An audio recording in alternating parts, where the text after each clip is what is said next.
What if I told you the destruction of Sodom and Gomorrah wasn't divine punishment, but a war? A war waged by godlike beings from the stars, the Anunnaki. Advanced weapons of terror reduced entire cities to ash, their power so devastating it rewrote history as myth. What really happened that day? What did the ancient texts hide? It's time to uncover the truth behind Earth's first war and the annihilation of Sodom and Gomorrah. The ancient records said the gods punished Sodom and Gomorrah for their sins, but the truth was far more terrifying. Long before the cities were turned to ash, Earth was a world watched over by the Anunnaki, beings from the stars who came to shape life, build kingdoms, and rule as gods. They created humans as laborers, stewards of the land, but humanity grew in numbers and ambition. The Anunnaki began to quarrel among themselves. Their wars were waged not with swords, but with weapons of unimaginable destruction. Two factions arose among them. Enlil, the Lord of Command, ruled with an iron will, demanding obedience and purity. Those who defied him were punished swiftly. Enki, the wise, loved humanity, believing they should be nurtured and free. His followers sheltered human rebels and dissidents. Now, those same ancient rivalries had brought a storm upon Earth, and Sodom stood at its center. Larak wiped the sweat from his brow as he climbed the steep walls of Sodom. The evening sun painted the sky in streaks of red, but the color felt like an omen. Below him, the great city sprawled in wealth and arrogance. Golden villas, overflowing markets, and priests parading through the streets, singing praises to the gods. But to Larak, Sodom was a city of whispers. He'd heard the rumors. Enlil's messengers had demanded tribute, gold, crops, and slaves, to appease their anger. Sodom's leaders refused, saying the gods had no power here. Fools, Larak muttered to himself, gripping the spear at his side. A soldier by trade, he'd served under lords who thought defiance was strength. It always ended the same way, a ruin. The faintest tremor beneath his feet snapped him from his thoughts. He looked up. The horizon, clear a moment ago, had changed. Dark clouds rolled in unnaturally fast, turning the evening sky black. What in the gods' name? Larak whispered. The tremors grew louder, turning into a low, vibrating hum that set his bones on edge. Around him, other soldiers climbed the walls, their faces pale with unease. Is that thunder? Kesh, the youngest among them, asked. No, Larak said, his eyes narrowing. It's something else. Suddenly, a shaft of light split the dark clouds. It wasn't sunlight. It was cold and white, like a knife cutting through the sky. Shapes followed, descending slowly through the haze. Warships, massive triangular crafts of black metal, shimmering with golden symbols that pulsed with energy. The soldiers froze. Civilians below stopped and stared, their voices rising in panicked murmurs. The gods. Someone whispered. Larak's gut twisted. No, he growled. Those aren't gods. That's a fleet. Without warning, the first warship moved. A beam of light lanced down from its belly, striking a temple in the city center.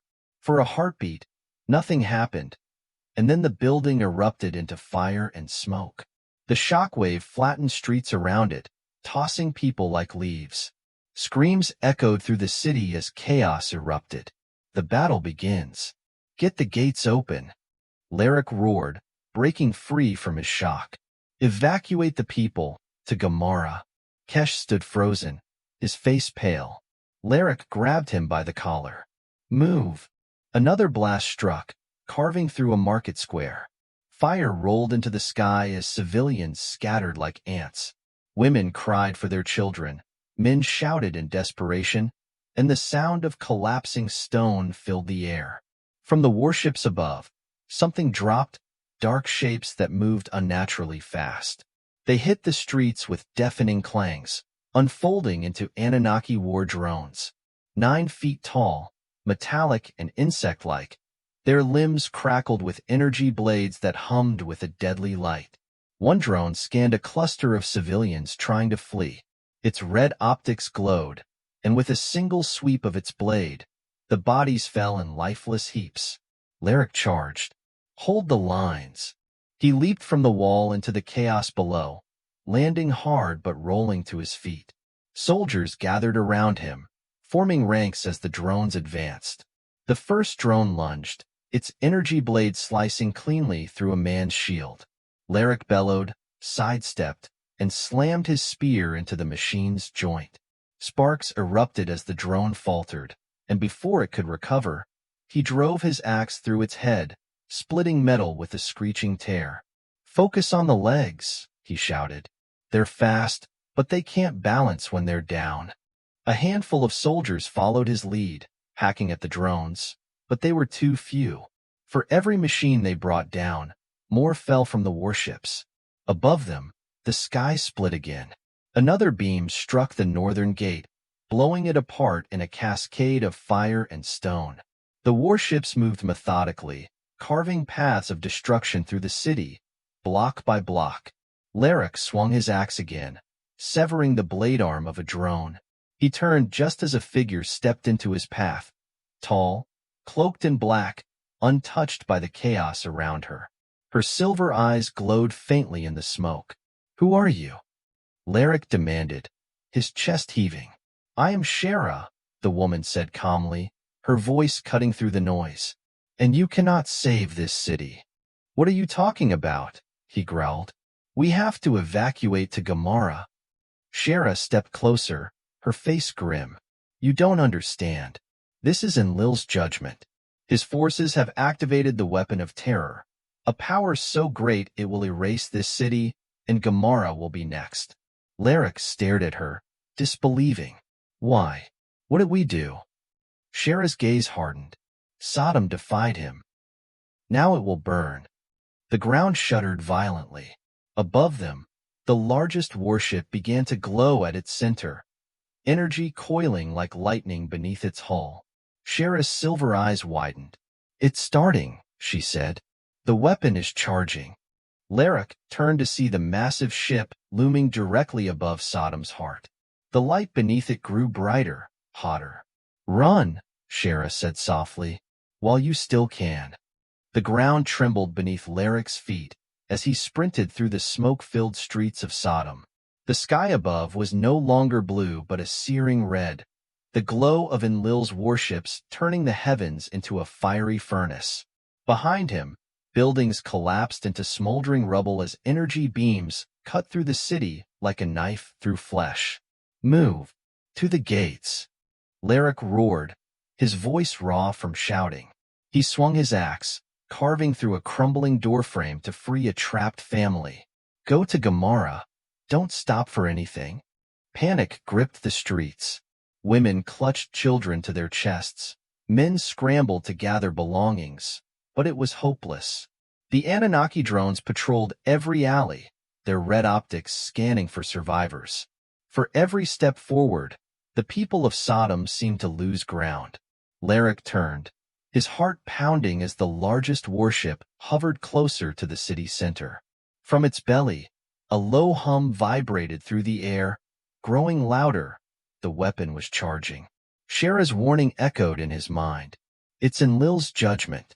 The weapon of terror will erase Sodom." Lyric reached the city's southern gate where a handful of soldiers still held the line. He grabbed a fallen archer's bow and notched an arrow. "Hold the gates. Buy them time." A drone landed with a crash, its energy blades slicing through the defenders. Lyric loosed an arrow, striking the machine's optics. It sparked, reeling, and he lunged forward, driving his axe into its core. The drone screeched, its limbs twitching before it fell still. "Fall back!" a soldier screamed, clutching his bleeding side. Another blast struck the gatehouse, shattering stone and raining debris over the defenders. Lyric coughed, pulling himself free of the rubble. He could barely hear over the humming in the air. The light above was growing brighter. Shera appeared at his side, her cloak untouched by ash or blood. "It's too late," she said, her silver eyes locked on the massive warship. The weapon is ready. Lyric grabbed her arm. How do we stop it? You don't, Shera replied, her voice grim. You run. The hum became a scream. Lyric turned just in time to see the ship unleash a column of white light. It struck the city center with the force of 1,000 storms. The ground split open. Fire erupted in waves, engulfing streets, homes, and people. Lyric threw himself forward, dragging Shera with him as the shockwave blasted outward. They hit the ground hard. The heat singed his skin, and the roar of destruction was deafening. When Lyric dared to look back, the city center was gone, replaced by a crater of molten rock and rising smoke. We have to go, Shera urged, pulling him to his feet. Around them, the few surviving civilians staggered forward, faces streaked with tears and ash. To Gomorrah, Lyric said, his voice hoarse. We warn them. We tell them what's coming. Shera's gaze darkened. Gomorrah will not escape in Lil's wrath. Lyric clenched his fists. Then we fight. With the ground still shaking beneath them, Lyric led the survivors through the burning remains of Sodom. The sky glowed red behind them, the warships hovering like vultures. The gods had passed their judgment, but Lyric knew this was not the end. It was only the beginning. Lyric pushed forward, his legs aching as he led the survivors across the plains. Behind them, Sodom was a raging inferno, its once proud towers now nothing but molten silhouettes against the burning sky. A dull red glow clung to the horizon, and even from miles away, the air tasted of ash. We can't keep this pace, a man shouted, clutching his child as he stumbled. We stop, we die. Lyric snapped, turning briefly. Keep moving, Gomorrah isn't far. The survivors, a pitiful handful of soot-covered men, women, and children, staggered onward. Lyric's mind was fixed on their destination. Gomorrah, Sodom's sister city to the south. If they reached it in time, they could warn its leaders, rally its defenders, anything to prevent another annihilation. Beside him, Shera moved with an unnatural calm. She scanned the sky every few minutes, her silver eyes sharp. They'll come for Gomorrah next, she murmured. Lyric gritted his teeth. Why? What do they want? Shera didn't look at him. Control. The plains between Sodom and Gomorrah were once fertile fields. Now, they were a barren wasteland, scorched by earlier battles in the Anunnaki's war. As Lyric's group crested a hill, they stopped in their tracks. The road before them was littered with bodies, charred remains of travelers who hadn't made it out of Sodom. Some still clutched their belongings. Others lay with their arms wrapped around loved ones. The stench was unbearable. By the gods, a woman whispered. Lyric's hand tightened on his axe. Don't look. Keep moving. A shadow fell over the hill. Wait, Shera said, grabbing his arm. Her voice dropped. They found us. Lyric followed her gaze upward. Through the smoke-filled sky, 2 Anunnaki scout ships descended. Smaller than the warships over Sodom, but no less deadly. Their hulls pulsed with golden light as they scanned the plains below. Scatter! Lyric roared. The group broke into a sprint, spreading across the field as the ships hummed overhead. A high-pitched whine pierced the air, seconds before a bright blue beam struck the earth, vaporizing a cluster of survivors in a burst of fire. Lyric ducked behind a broken stone wall, pulling Shera with him. What do we do? Shera's hands glowed faintly as she closed her eyes. I'll distract them. You get the others to Gomorrah. You'll die. Lyric protested. I'll slow them down. It's the only way. Before he could argue further, Shera stepped into the open. She raised her hands to the sky, and from her palms erupted a blast of white energy that struck one of the ships. The craft wobbled, its beam going wide as the energy disrupted its systems. Go! Shera screamed. Lyric didn't hesitate. This way, he shouted, rallying the others. The survivors sprinted toward the distant hills as Shera continued her assault, drawing fire from the ships. One of the crafts turned, unleashing a barrage of blue beams that tore through the ground around her. Lyric risked a glance back. Shera was still standing, her energy colliding with the scout ships in a blinding display of light. Then one of the ships fired a direct shot. The ground erupted, and Shera vanished into the smoke. Hours later, Lyric and the survivors reached the outskirts of Gomorrah. The city stood nestled in a valley, its walls rising proudly, its spires gleaming in the fading sunlight. The sight would have been beautiful had Lyric not known what was coming.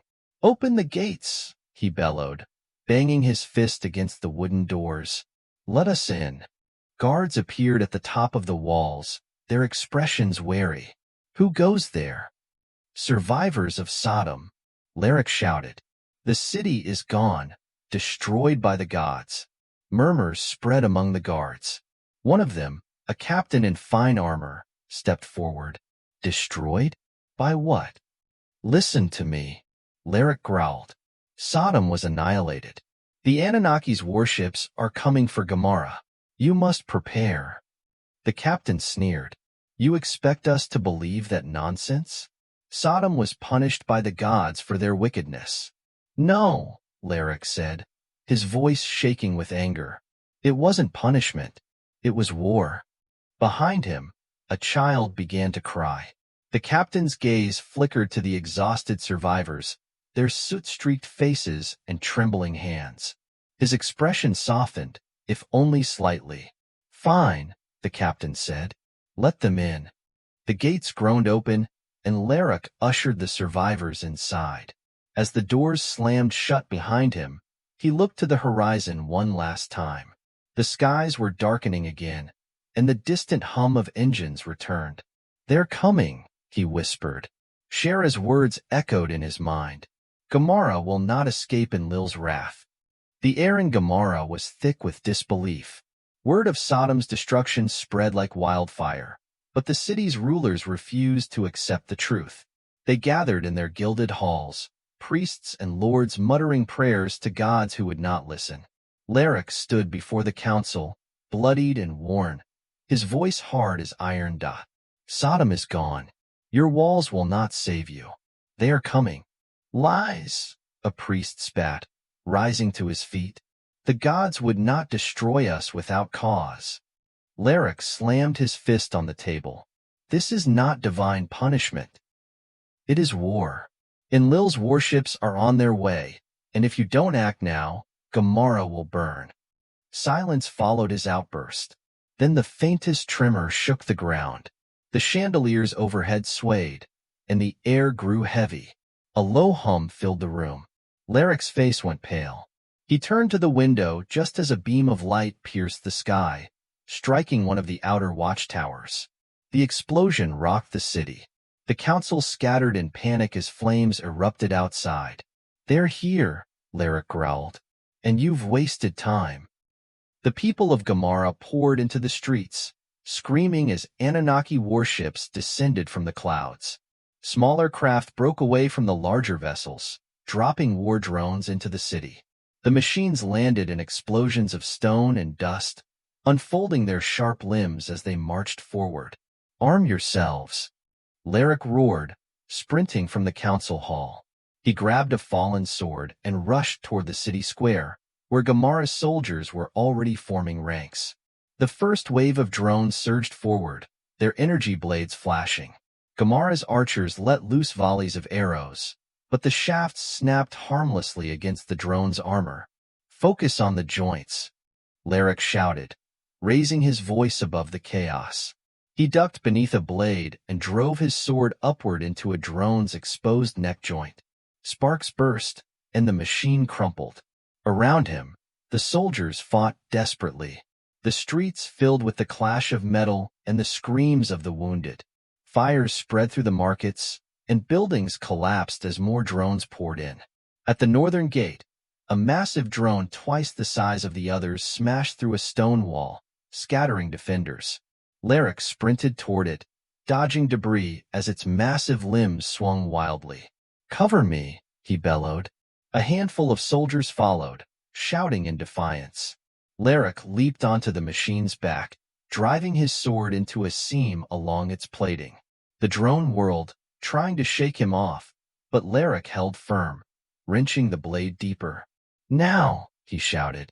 The soldiers below threw ropes around the machine's legs, pulling with all their might.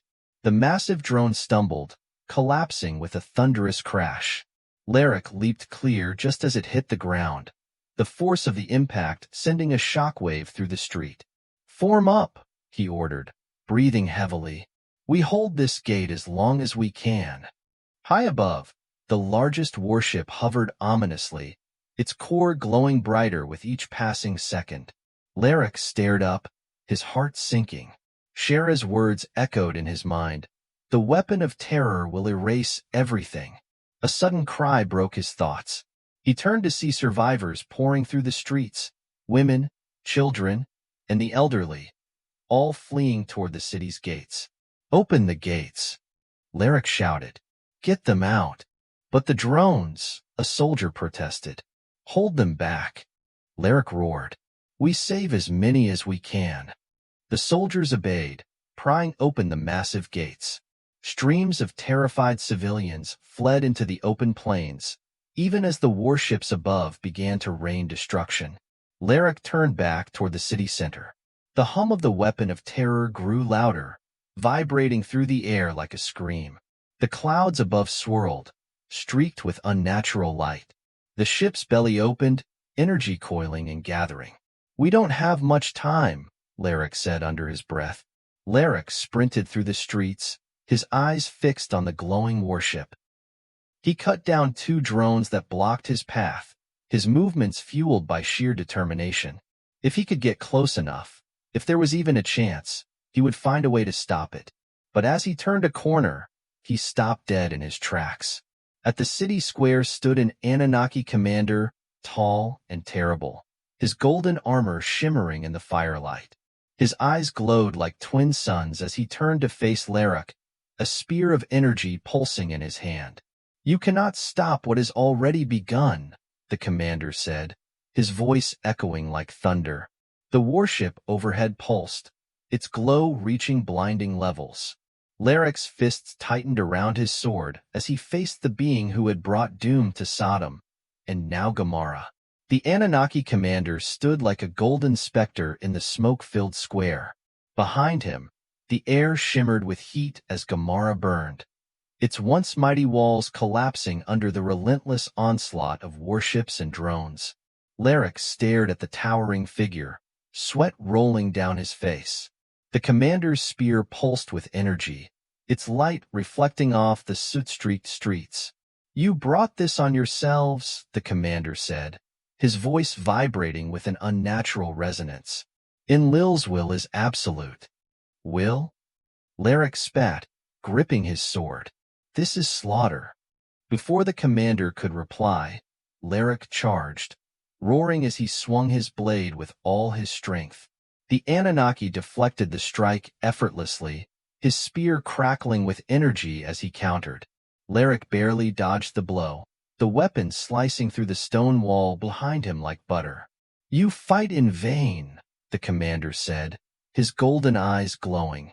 "Gomorrah will fall, as Sodom did." "I'll see you bleed first," Lerick growled. He lunged again, feinting left before slashing at the Anunnaki's side. The blade connected, scoring a shallow cut through the armor. The commander recoiled, his expression darkening. "You are stubborn human," he said coldly, "but no man can defy the gods." Above them, the massive warship continued to glow, its core radiating energy like a second sun. The weapon of terror was charging, and Lerick could feel its power vibrating through his bones. A deep, resonant hum filled the air, growing louder with each passing moment. Soldiers and civilians screamed as drones pressed deeper into the city, cutting down anyone in their path. Fires raged uncontrolled, their smoke blotting out the sky. Lerick's mind raced. Shera had said the weapon could not be stopped, but he couldn't accept that. He had to do something, anything, before Gomorrah was reduced to nothing but ash. "Get to the weapon," Lerick shouted to a group of nearby soldiers. "We have to find a way to disable it." But how? One soldier cried. It's in the sky. Then we bring it down. Lerick bellowed. Lerick fought his way through the square, cutting down drones as they descended in waves. Around him, the defenders of Gomorrah were falling back, overwhelmed by the enemy's numbers and relentless assault. He didn't blame them. The Anunnaki's machines were faster, stronger, and seemingly unstoppable. But Lerick refused to give up. He couldn't. As he reached the edge of the square, he saw the remnants of a siege ballista, a massive wooden war machine used to hurl stones at enemies. It was damaged, splintered from an earlier blast, but its frame remained intact. "Help me!" Lerick shouted to a nearby group of men. "We're going to use this." "What for?" one soldier panted. "To fire at the warship," Lerick replied. "If we hit it hard enough, maybe we can disrupt the weapon." The soldiers hesitated but obeyed, scrambling to repair the ballista as Lerick searched for something to fire. His gaze fell on a pile of explosive barrels stacked against a ruined shop. "That," he said, pointing, "we're firing those." The weapon of terror's hum had become a roar, drowning out the screams and the clash of battle. Lerick could see the glow spreading across the underbelly of the warship as it prepared to fire. "Load it!" he shouted, helping the soldiers lift the heavy barrels onto the ballista's firing platform. The wood creaked under the weight, but it held. "We only get one shot," Lerick growled. "Make it count." The soldiers cranked the gears, pulling back the massive arm. Lerick climbed to the top of the machine, aiming the ballista toward the warship's glowing core. "Now!" he roared. The arm snapped forward with a thunderous release. The barrels soared through the air, trailing smoke and fire. For a moment, everything seemed to freeze. The Anunnaki commander turned, his golden eyes widening. The barrels struck the warship's core. The explosion rocked the sky. A shockwave rippled outward, shattering windows and knocking soldiers to the ground. The warship shuddered as flames burst from its underbelly. For a moment, it seemed to falter, its glow flickering. Lerick's heart leapt, but then the hum returned, louder, angrier. The weapon's glow intensified, its light so bright it turned the city white. "It's too late," Shera's voice echoed in his mind. Lerick barely had time to react. He grabbed the nearest soldier and pushed him toward cover. "Run. Get out of the city." The warship fired. The blast struck the center of Gomorrah with apocalyptic force. The ground split apart as waves of fire and energy radiated outward, swallowing buildings, streets, and people. Lerick was thrown backward, the heat searing his skin as the shockwave tore through the air. When he opened his eyes, he was surrounded by devastation. The city of Gomorrah was gone, nothing but rubble and flames. The once proud walls had crumbled, and the towers were no more. The air was thick with smoke, ash, and the stench of death. Lerick staggered to his feet, coughing as he looked around. A handful of survivors crawled through the wreckage, their faces blank with shock. High above, the warships drifted silently away, their mission complete. The skies grew dark again, but this time there was no light left to return. Lerick's ears rang with silence, the kind of silence that follows devastation. He pushed himself up from the rubble, coughing as ash filled his lungs.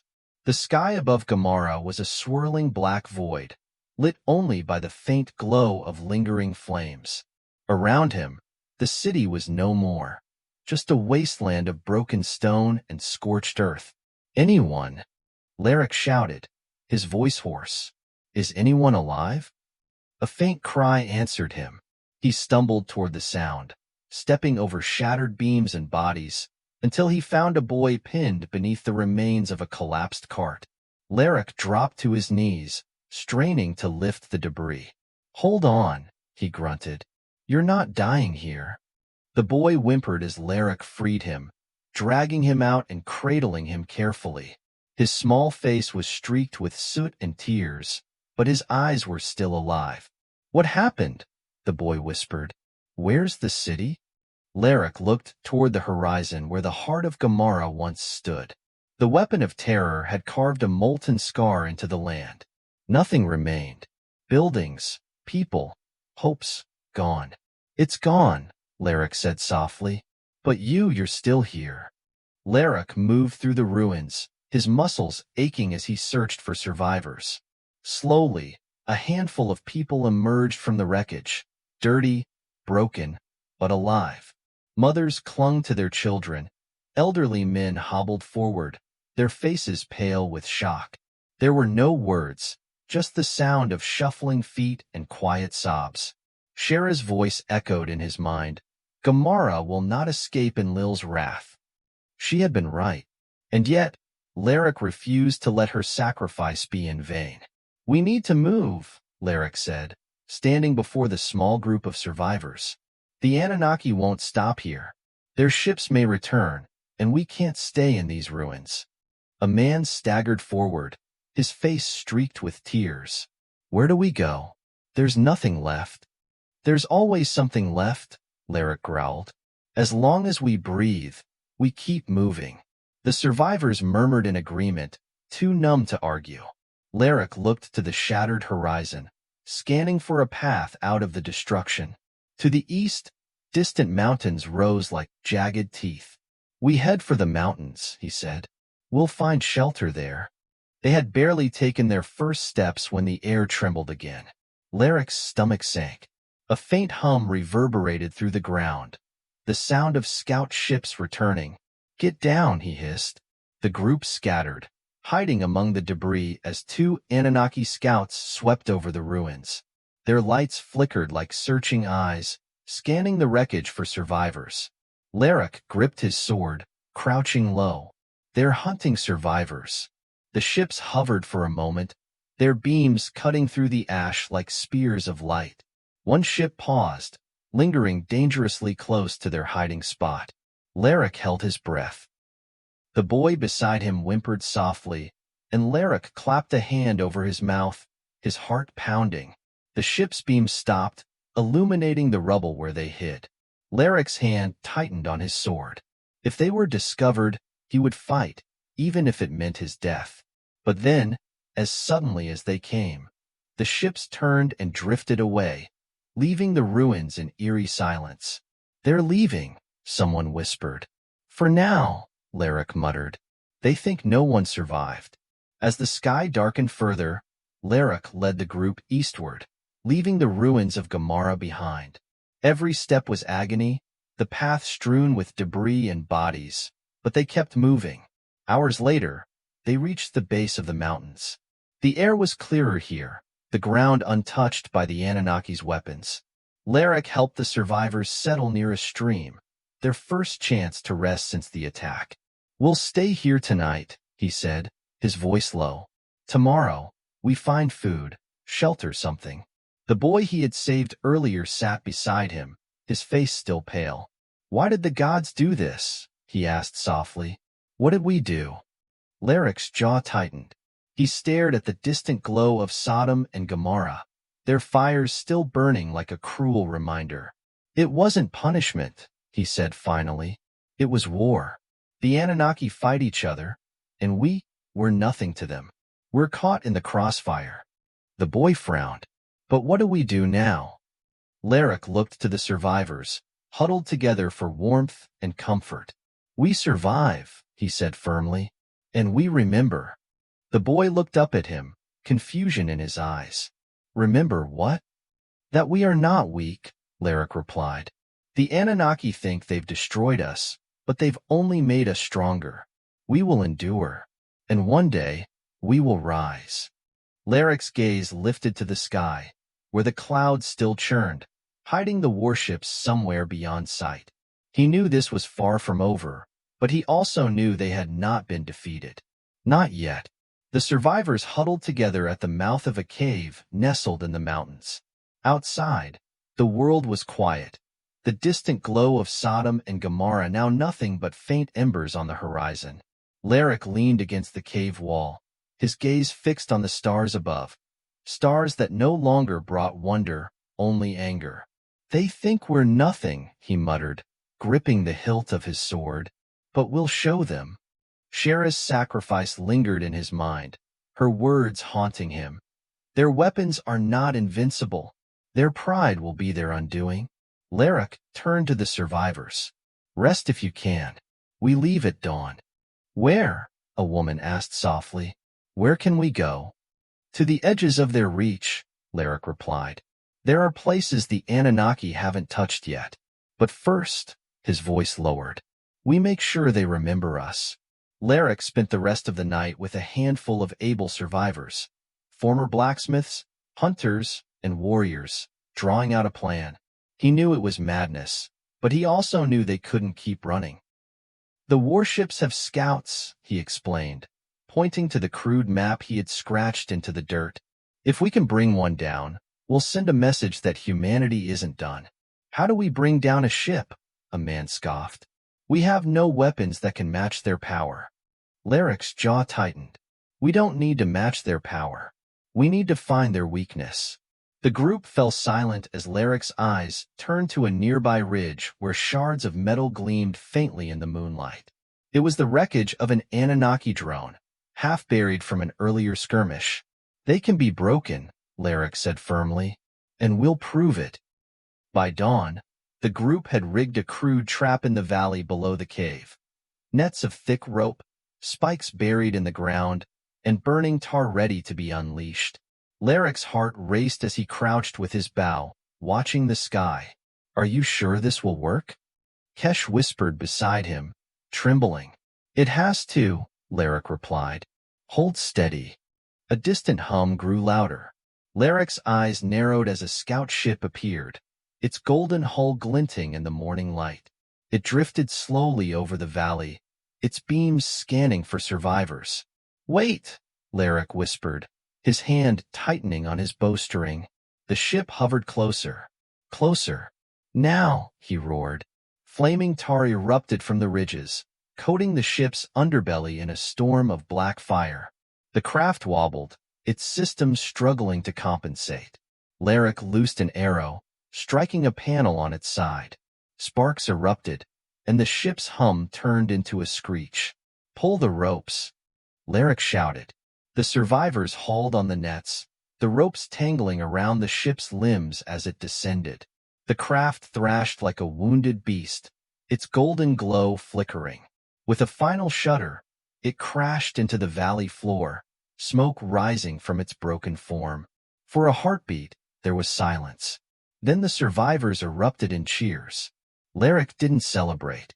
Sword in hand, he approached the downed ship, its hull still glowing faintly. A hatch opened with a hiss, and an Anunnaki pilot staggered out, tall and otherworldly, his golden armor cracked, his eyes blazing with fury. Larak didn't hesitate. He lunged forward, his blade driving through the pilot's chest. The Anunnaki collapsed, his glow fading like a dying star. This is for Sodom, Larak growled. For Gomorrah. For all of us. But victory was fleeting. A deep rumble shook the ground. Larak turned to see another warship emerging from the clouds above, its lights blazing with wrath. They know we're here. Kesh shouted. They're coming. Larak's chest tightened. Get everyone back to the cave. Move. The survivors scrambled up the mountainside as the larger warship opened fire, beams of energy scorching the valley where the scout ship lay in ruins. Larak ran with them, pushing the slower survivors forward. By the time they reached the cave, the valley was nothing but smoke and ruin. As night fell, the survivors gathered once more, their faces marked by exhaustion and quiet hope. Larak sat near the fire, staring into the flames. You brought down a ship, Kesh said quietly. No one has ever done that. Larak looked up, his eyes hard. It's not enough. It's a start, Kesh replied. You showed them we can fight back. Larak turned his gaze to the sky. He could still see the faint trails of Anunnaki ships, drifting like predators in the dark. They'll come for us again, he said. But next time, we'll be ready. Kesh frowned. How? Larak held up a small, glowing object he had taken from the wrecked scout ship, a shard of Anunnaki technology, pulsing faintly with light. They're not invincible, Lyric said, and their weapons can be turned against them. The firelight danced across his face as he spoke, his voice low but resolute. The gods think they've won, but we are not broken. As long as we breathe, we will rise. And one day, we will bring the war to them. Around him, the survivors nodded, their spirits hardened. For the first time since Sodom's fall, they had hope, not just for survival, but for something more. The fire crackled faintly in the cave's depths, its warmth barely reaching the huddled survivors. Lyric sat near the entrance, staring at the valley below. The wreckage of the scout ship still smoldered, its broken form glowing faintly in the moonlight. Far in the distance, the Anunnaki warships hovered like silent predators. They're watching, Kesh said quietly as he approached. They know we're here. Lyric nodded. They won't stop until we're dead. Then what do we do? Kesh asked, his voice tight. We can't outrun them forever. Lyric's grip tightened around the shard of Anunnaki technology he had salvaged. It pulsed faintly in his hand, its energy warm and alive. He turned to the small group of survivors, faces hardened by loss, yet alive with something new, defiance. We fight, Lyric said, rising to his feet. If they're coming for us, we make it cost them. Lyric stood before the survivors, a crude map scratched into the dirt at his feet. Their warships are watching the valley, waiting to finish what they started. But we can use that against them. He pointed to the mountains flanking the valley. There's a narrow gorge here. If we draw their ships in, we can bury them. Stone doesn't care how powerful they are. But how? Someone asked. We're just people with swords. Lyric held up the glowing shard of Anunnaki tech. We use their own weaponry. The energy in this shard can trigger a collapse if we place it right. Murmurs spread through the group. Some faces lit with hope, others with fear. It's suicide, an old man said. It's survival, Lyric replied, his voice hard. We don't win this fight today, but we show them that humanity will not bow. We will not vanish.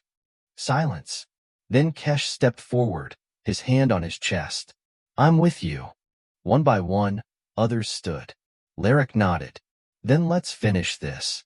Before dawn, Lyric and a handful of survivors moved quietly through the gorge, carrying ropes, levers, and explosives salvaged from the Anunnaki wreckage. The air was cold, the mountains looming overhead like silent giants. Lyric climbed the rock wall, his muscles burning as he fixed the shard of energy into a crevice. It pulsed with power, faintly vibrating. A spark of their destruction turned to humanity's weapon. Are you sure this will work? Kesh asked from below. It has to, Lyric replied, climbing down. Once we light the charges, the gorge will collapse. He turned to the others. Everyone back to the ridge. When the ships come, we hit them hard. The survivors gathered on the high ridge overlooking the gorge. Below, the valley stretched in eerie silence, broken only by the hum of approaching engines. They're here, Kesh whispered. Lyric turned to see two Anunnaki warships gliding through the clouds. Their golden hulls gleamed faintly, beams of light scanning the valley floor. They moved cautiously, their weapons primed. Hold, Lyric said, watching. Let them come. The first warship drifted over the gorge, its engines thrumming. The second followed, hovering lower as they scanned for signs of life. Lyric raised his arm, the signal to the others. Now! Explosions erupted along the gorge walls. The shard, buried in the rock, pulsed once, then detonated in a blinding flash of light. The mountains trembled as the walls collapsed inward, tons of stone crashing down onto the warships. The sound was deafening, like the earth itself screaming in defiance. The first warship tried to ascend, its engines roaring, but the debris struck hard, shattering its hull. Flames erupted as it disappeared beneath an avalanche of rock. The second ship wavered, its systems failing, before a final explosion tore through its center, sending it plummeting into the gorge. For a moment, there was nothing but silence. Then the survivors began to cheer.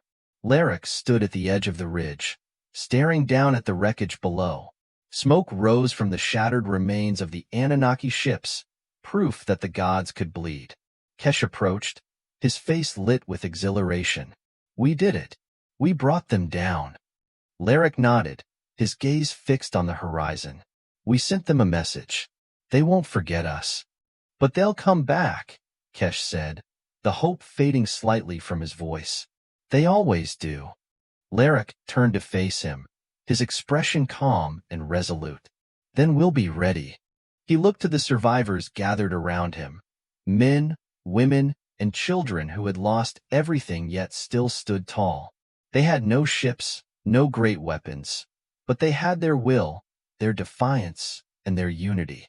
"Spread the word," Larrick said, raising his voice. "Tell the others what happened here. We are not weak. We are not defeated. The gods may reign in the skies, but the earth is ours, and we will fight for it." The survivors murmured their agreement, their faces lit by the dawn breaking over the mountains. A new day, born from ash. As the survivors began their journey toward safer lands, Larrick lingered at the ridge's edge, staring at the ruins of the warships one last time. From his pouch, he pulled a second shard of Anunnaki tech, its light flickering faintly. "Your pride will be your downfall," he whispered, his voice carried by the wind. "We will rise." Larrick turned and followed the others, leaving the wreckage behind as the sun climbed higher into the sky. Far above, hidden in the clouds, another Anunnaki warship drifted silently, watching. The fall of Sodom and Gomorrah was not the end. It was the beginning of humanity's fight for survival. This story is about resilience, about refusing to be broken even when everything seems lost.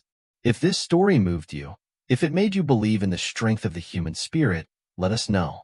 Like this video, share it with others so they, too, can see our fight. Comment below with your thoughts, your hopes, your own battles. And join us, subscribe, because together, we'll rise. This is more than just a story. It's a reminder. We endure, we fight, and we will never be forgotten.